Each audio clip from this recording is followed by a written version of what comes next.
വനിതകൾക്ക് നീതി ലഭ്യമാക്കുന്നതിനു വേണ്ടി വനിതാ കമ്മീഷൻ പ്രവർത്തിക്കുന്നതുപോലെ കേരളത്തിൽ ഒരു പുരുഷ കമ്മീഷൻ സ്ഥാപിക്കുന്നതിനുള്ള നീക്കങ്ങൾ ശക്തമാക്കിയതായി രാഹുൽ ഈശ്വർ പറയുന്നു.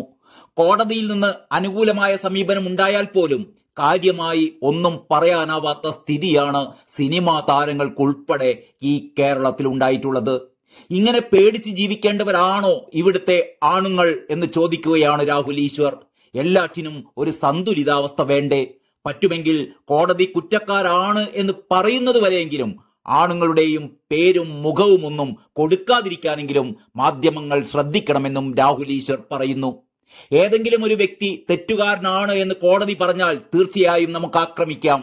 സിനിമാ താരം നിവിൻ പോളിയുടെ കേസെടുത്താൽ ഇപ്പോൾ പോലും ആരാണ് അദ്ദേഹത്തിനെതിരെ കേസ് കൊടുത്തത് എന്ന് നമ്മളിൽ പലർക്കും അറിയില്ല. എൽദോസ് കുന്നപ്പള്ളി MLA-ക്കെതിരെ പരാതി കൊടുത്തതും ആരാണെന്നറിയില്ല. പക്ഷേ എൽദോസ് മോശക്കാരനായി, നിവിൻ മോശക്കാരനായി. കേസ് നേരിട്ടു, എല്ലാ ആരോപണങ്ങളും എല്ലാ പരാതികളും ഒഴിവായി. എന്താണ് കാരണം? നമ്മളെല്ലാം സ്ത്രീപക്ഷമാണ്. സ്ത്രീപക്ഷമായിക്കോളൂ, പക്ഷേ പുരുഷ വിരോധം ആകരുത് സ്ത്രീപക്ഷം. അതുകൊണ്ടാണ് പുരുഷ കമ്മീഷൻ വേണമെന്ന് പറയുന്നത്.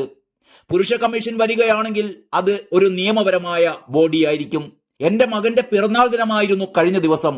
അന്ന് എന്റെ അറസ്റ്റ് ഉണ്ടാകാതിരിക്കാനാണ് ഞാൻ കോടതി വഴി നീങ്ങിയത്. എന്നെ എങ്ങാനും അറസ്റ്റ് ചെയ്തിരുന്നുവെങ്കിൽ ടിവിയിൽ കാണിക്കുക ഹണി റോസിനെ അധിക്ഷേപിച്ച രാഹുൽ ഈശ്വറിനെ അറസ്റ്റ് ചെയ്തു എന്നായിരിക്കുമല്ലോ. ഹണി റോസിനെ എവിടെയാണ് ഞാൻ അധിക്ഷേപിച്ചത്? ഹണി റോസ് വിമർശനങ്ങൾക്ക് അതീതയാണോ? ഹണി റോസ് മദർ തെരേസയാണോ? അല്ലെങ്കിൽ മഹാത്മാഗാന്ധിയാണോ? ഈ നാട്ടിൽ ആരെയും പോസിറ്റീവായി വിമർശിക്കാൻ പാടില്ലേ? ഹണി റോസിനെ മാത്രം വിമർശിക്കരുത് എന്ന് പറയുന്നതിൽ എന്ത് ലോജിക്കാണുള്ളത്?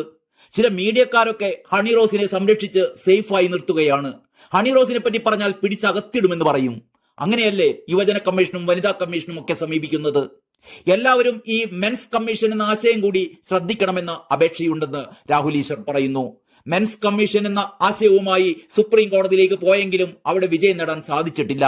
നയപരമായ കാര്യമാണ് എന്നാണ് കോടതി എടുക്കുന്ന സമീപനം.